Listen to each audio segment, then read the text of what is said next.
Tell me about the track.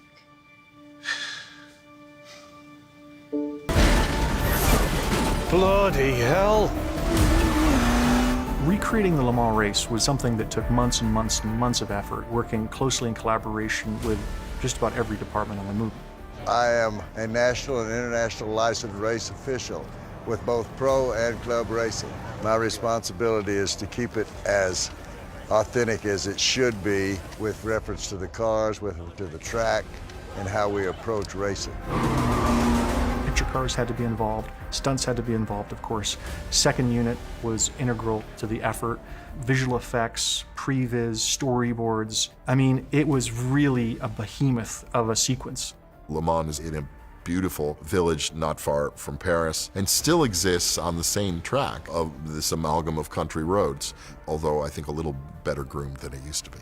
Back in the 1960s, it's really accurately described in the script as being a racetrack that cuts through the countryside. There were no barriers, there were no K-rails, there were no fences. It was basically farmland and a road.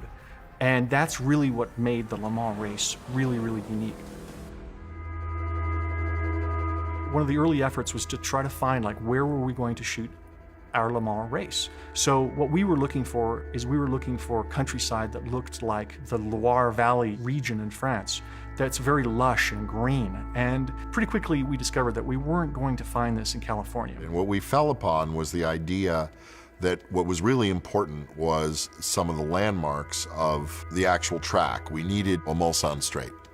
We needed the legendary curves of the track in some form like they really existed.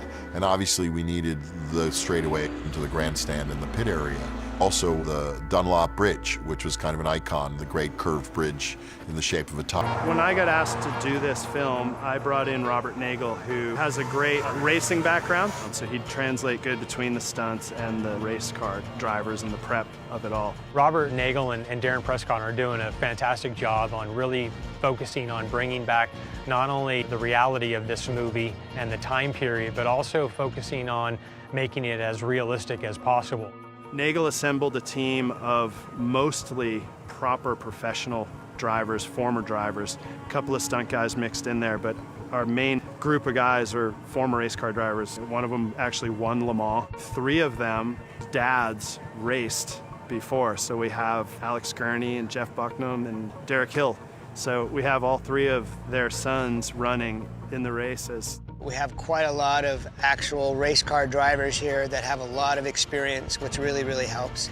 And some of them actually have relatives that were alive during that time, which is quite special. Most of what I felt like they were gonna have to do wouldn't be expert line readings, but in fact look like the real thing behind a wheel. I was the 3rd generation driver. My grandfather really kind of got everybody sort of into the business as far as racing goes. I've been to the Le Mans circuit and raced historic cars on the Le Mans circuit, and I can tell you, being here in Savannah, Georgia, on this racetrack on Hutchinson Island, it's incredible what they can do to make it look like the actual Le Mans. In '66, my dad was doing Formula One, IndyCar, NASCAR, sports cars, Le Mans, all at the same time.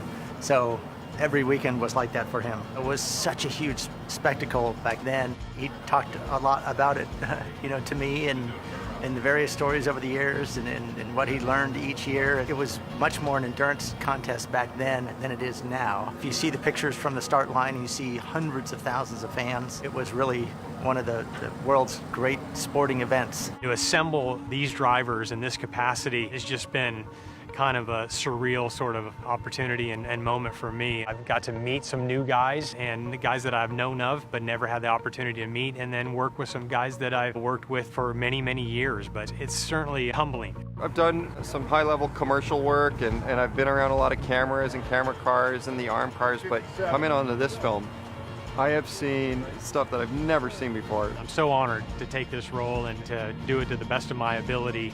But, to drive a car that was iconic back in the day and to drive the replica GT40 is really special. I have a whole new appreciation for what these guys went through and how grueling it was for them to be able to drive these cars back in the day at the level they did, at the risk they did, and in the conditions they did. So a lot of respect for what they were doing back in the day. So when we finish the race and it's Gurney and Bucknam and Ken Miles crossing the finish line, Jeff, when he saw his dad's car come from Picture Cars, he was super emotional about it. And so Nagel thought it would be a great idea to let him drive his dad's car across the finish line. So we put him in there, and he's actually driving his dad's car when the three of them cross the finish line, which is amazing.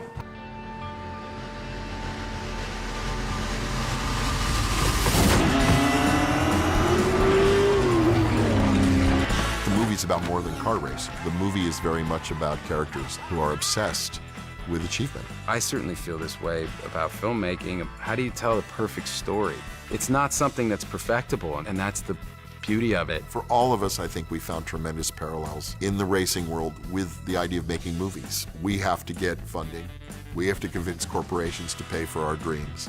We have to somehow keep them running enough on time and on budget that they don't send those people down in the black vans to pull the plug. And we have to make them money, as well as achieving our own idea of excellence. So for all of us, even those who don't drive race cars, there was a tremendous connection. Apologies for the unannounced intrusion, Mr. Shelby, but when a man pays $9 million for an automobile, he ought to at least be able to see it. Here we go. People have been trying to make a movie about this series of events in the 60s leading up to the 66 race, I think, for a long time. This was a real turning point in the history of racing. You know, this is the first time an American team won, and it stopped the dominance of Ferrari. The idea somehow of that Southern California culture juxtaposing against kind of the pristine European tradition of racing and the American kind of corporate influence was what I was always attracted to, and I thought would produce so much friction and fun in the movie. Where are you guys? You guys should have been down there. I first read the script a number of years back, and then it came back with Jim, and we've got history. We made 310 to Yuma together, and it just all felt right, you know? It was fascinating to learn all about it, and I'm amazed at how many people do know this story. When I heard it was Jim and then potentially Christian, like we kind of came into it at around the same time. It was a very easy choice for me to sign on to this one. Dave, line up a start mark for these guys.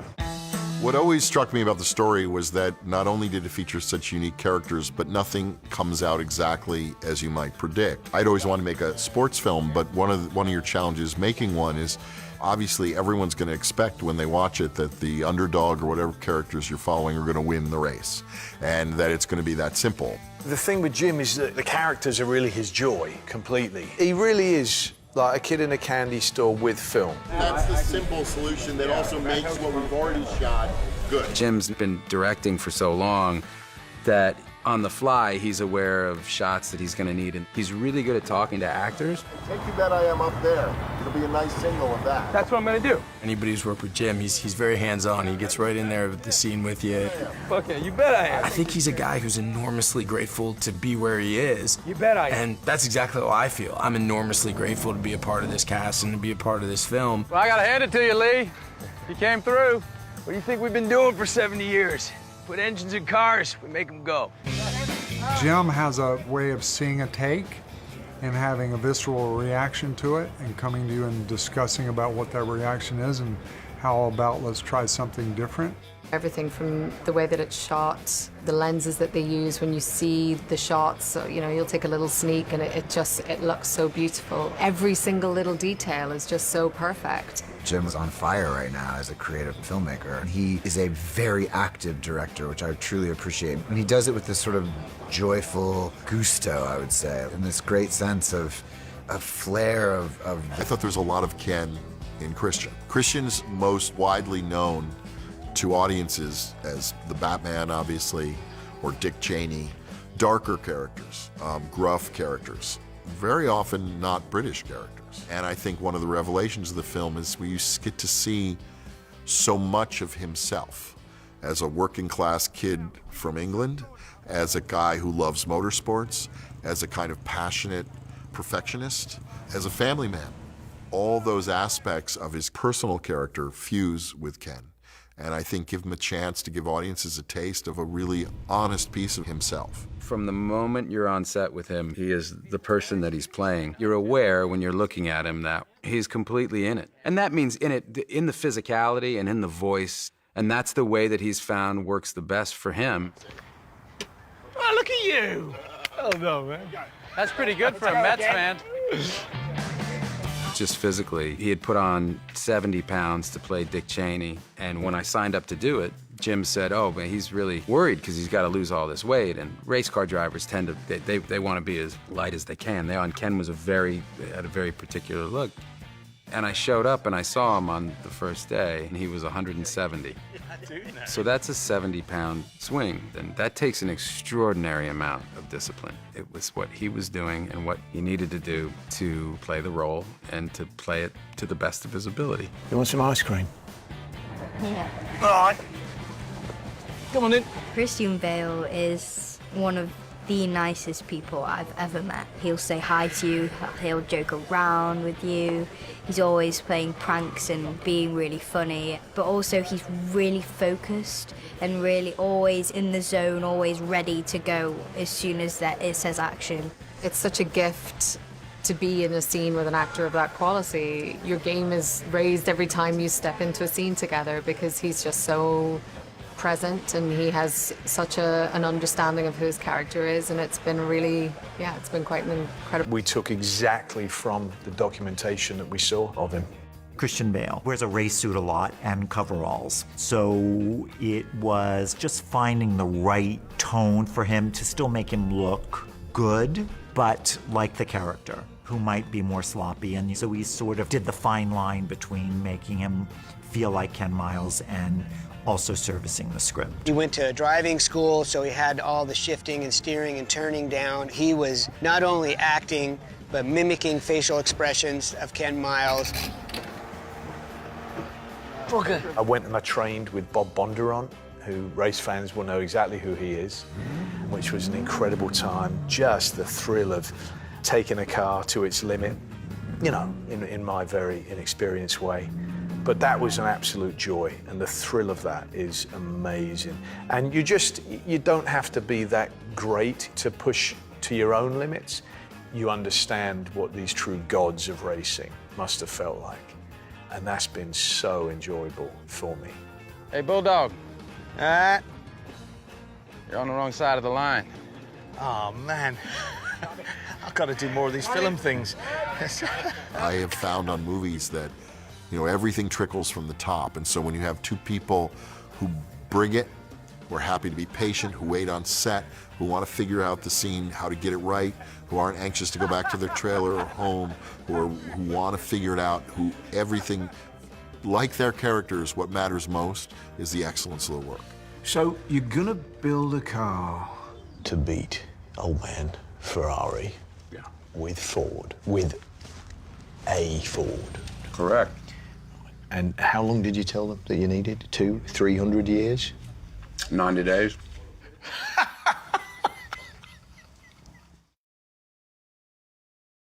My name is Carroll Shelby.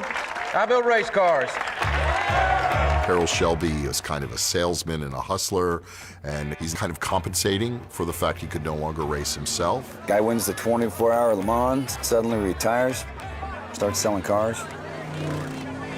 It just don't make sense. He was a master of that kind of diplomacy. He knew how to sell anything to anyone and kind of manage a bunch of competing agendas and relationships. An world-class car maker, becoming like the preeminent designer. Obviously, we know he's succeeded because we know about the Shelby Mustang and we know about his name today. Carroll Shelby. Maybe? The Iacocca, Ford Motor. Everything that has to do with Shelby. Even today, you can go buy that Super Snake and it's Shelby all over that car. And they're building these Cobras and they're building kit Cobras as well as restoring the original Cobras. I feel a tremendous responsibility when it's a real person. There's a ton of documentaries that have been made and a ton of existing interviews. And it's really helpful because his voice was very distinct. I spent a lot of time on that. Wake up, Lee. It's your partner calling from those fancy new offices you bought me. I listen to him a lot. You just try to make it so it's second nature. We wanted him to feel like Carroll Shelby. And originally we could have had some of the more over-the-top clothes, but he doesn't need the costume to define the character so much and be so exaggerated. So he wears his cowboy hat, which, Carroll Shelby wore a lot, and his crocodile cowboy boots. These guys, they're drivers. They're always on a racetrack. So Jim always wanted them to look kind of sunburned, weathered, They're always greasy, they're always working in the engines. There's a lot of stuff post-building the GT40 that he did reflecting on it, and I found that very helpful too, because it was an older man looking back in retrospect and talking about some of these relationships and some of these times. Charlie was the one we spent the most time with in pre-production, and he was on set as well. I'm Charles Agape. I was a crew chief and chief mechanic at Carroll Shelby American. Prior to that, I was with Ken Miles as like his own personal race mechanic on much lesser cars. And mostly when I was talking to Matt and Christian, they wanted to know more about Ken Miles, his activities, how he acted, what he was doing. And the same with Matt Smilver's Carroll Shelby. So we had to do that justice. What I like about the different races in our movie is each race has a very distinct character. Willow Springs is really about the grassroots effort and this groundswell of enthusiasm for car racing in the early 1960s. And it has a very sort of relaxed look. Everyone involved went out to Willow Springs and raced and saw the cars and got the feeling of the cars and talked to the drivers. We are at Willow Springs in Roseman, California, which was the first purposely built road course in the entire United States. It's a 2.5-mile road course as opposed to an oval, which you're only going in one direction. At this track, you have to go in both directions. We're trying to be period correct and recapture the days that they were here in 1963 racing on this track. And the drivers of that period are here in spirit as well as through the racing.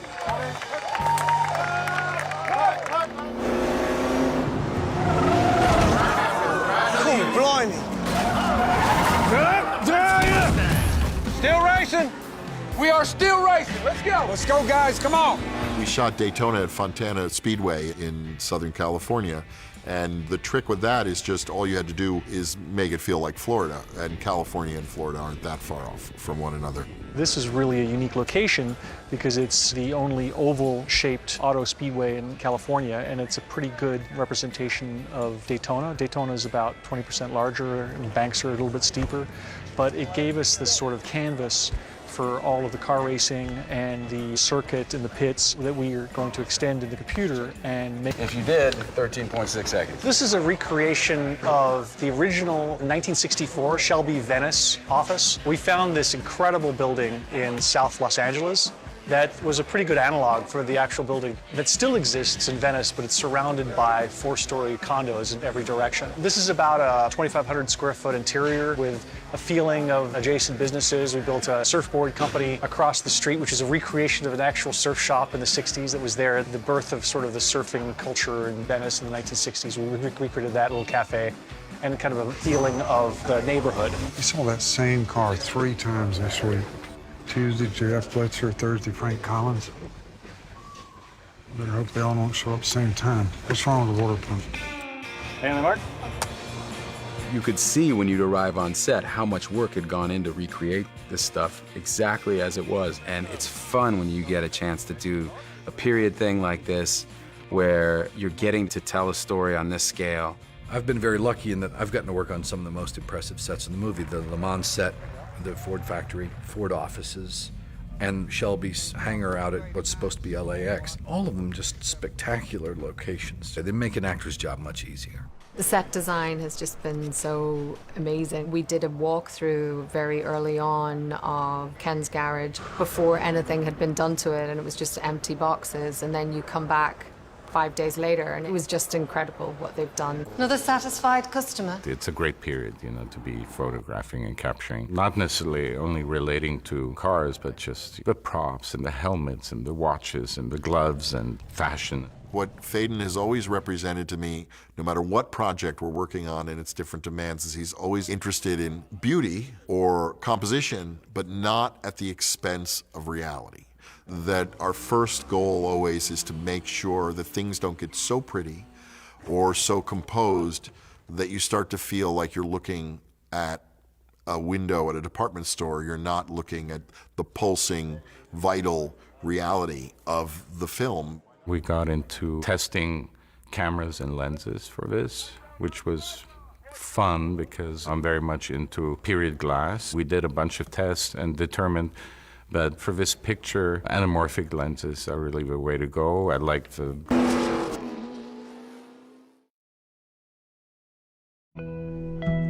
Look, how long we known each other?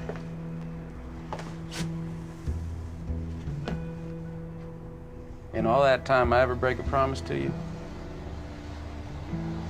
Ken, I will put you in the driving seat on the grid at Le Mans next year, even if it kills me.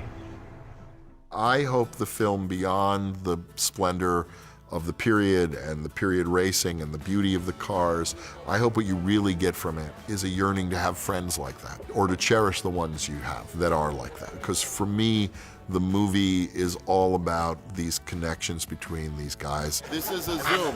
And then I tap on this, do you know? Yes. Yes, just try it. All of them in an effort to do the best they can to achieve something that has been unachieved. Well, you and the old camera works. It does transcend being a racing movie. The races are phenomenal. They are so bloody exciting, but it is more than a racing movie. This is a bunch of dreamers, but they persist and they never give up. And that's the beauty of it. The story is so relatable just from a human standpoint, I think, about this friendship and about these guys who really cared about the same thing and as a result cared about each other despite being very, very different. Matt and Chris should just walk toward him, go away and come toward him. It's a film about friendship, about brotherhood, and about the people that change us, you know, that our lives are forever changed by. And I think the movie is in many ways, by the end, a reminder of how transitory life is, and that these allies and friends and partners with which we accomplish things are not here forever. And we should really cherish those things. It's a hell of a drive. Oh, she's fast. Could be faster. The 7-litre is sweet, but we still need a lighter chassis. I was thinking bonded aluminium. It's a ground-up rebuild, but if it works, we can lose a couple £100.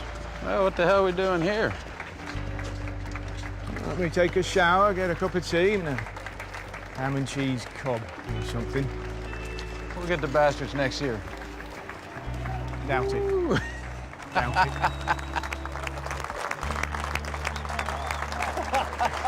No, we won't.